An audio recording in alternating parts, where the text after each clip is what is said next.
Convergence was one of the first new games announced during Riot Games and League of Legends' 10-year anniversary.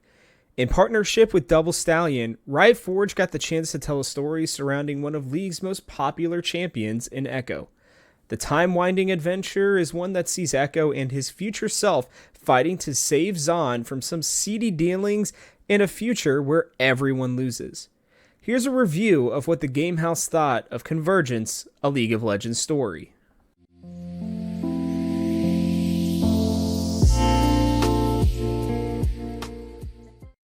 Before we begin, this is a spoiler-free review, so if you're just looking to figure out what goes on in this story, you might want to check somewhere else.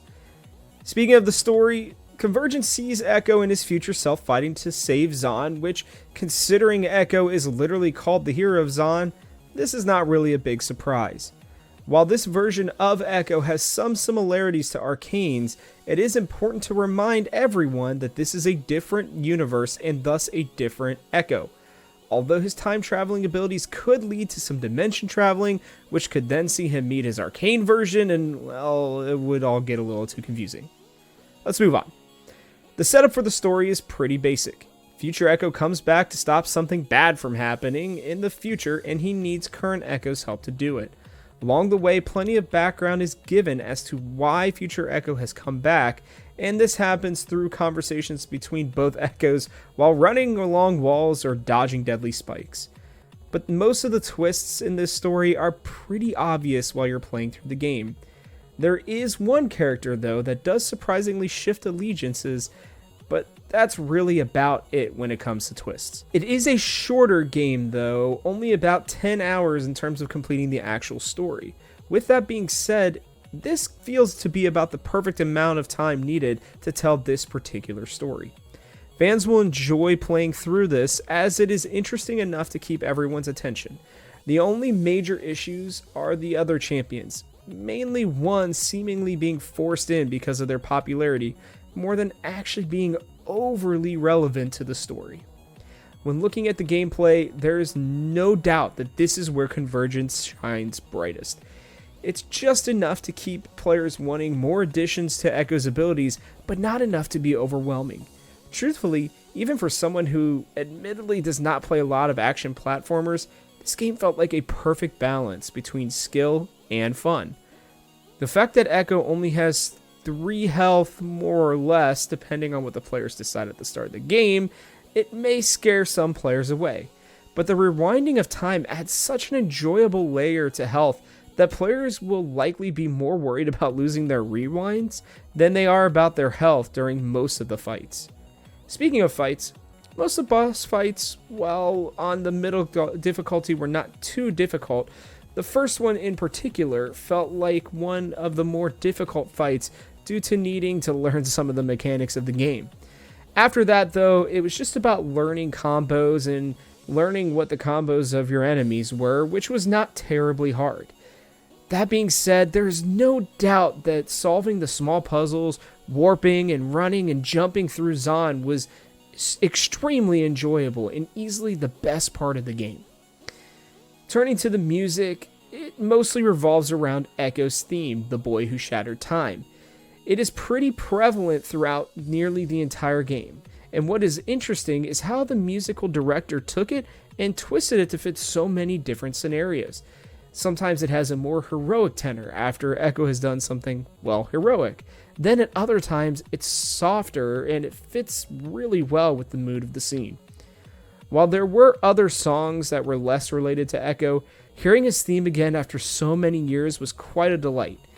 The way it was weaved throughout to fit different moments in the story really showed the breadth that the song has as well. Another standout part of this game was the graphics. This game perfectly fit the 2D, 3D side-scrolling platformer mold and showed a beautiful side to a city not necessarily known for that word. The depth of Zaun was explored so well even in a smaller space than say some open-world RPG may have been able to give it. There were people in the background constantly with interesting looks to the point where it stood out every time you were walking through a new area. The fighting style matched with the artwork perfectly as well. Ekko truly flowed with all of his different abilities, And even with the flashes of color and neon lights, the explosions and everything rarely felt overwhelming. When it did though, it did in a significant way. It is a good thing that they put the epilepsy warning at the beginning of the games, because if someone's struggling from it, this may not be the best game to be playing.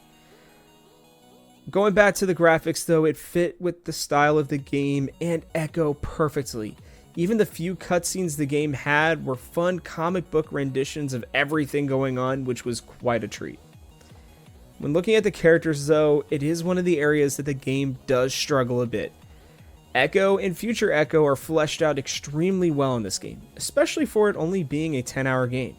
The problems come in with the majority of the side characters. It was hard to care about them when they were basically there as shops, specifically talking about Ekko's friends.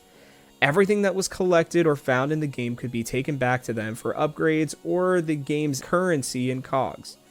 The story does a decent job of helping players get to know a lot of the new characters basically from the start. Lem was one of the more interesting ones, mainly due to his love of animals, which helped to give players a break from all the fighting and lore that many other characters gave in great detail. Another one that League of Legends fans will find interesting, if they take the time to talk to him and pay attention, is Korn Revik. He is connected to another League of Legends champion who does not make an appearance in the game, but who is mentioned plenty. What was worse than Ekko's friends, though, were the villains. The Poindexters were pretty forgettable, and as stated before, many of the champions from League of Legends felt like throw-ins at best. Camille, though, was one of the more interesting ones, and is absolutely worth taking a look at and really paying attention to when she's talking. While it makes sense that Ekko and future Ekko are so fleshed out, considering they are the main characters of the game, they are also the only saving grace when it comes to the characters in Convergence. Convergence, a League of Legends story, is a very fun game with great music, beautiful graphics, and unforgettable combat. While the story itself is interesting, it is one of the few games where the main characters are so good that someone can overlook the lack of interesting bad guys and generally forgettable side characters. There is no doubt that fans of League of Legends and side-scrolling action platformers should give this game a look. If you like this review, please give us a thumbs up and subscribe for more great sports and esports content coming out daily at the Game House. From our house to yours, we'll catch you all on the next one.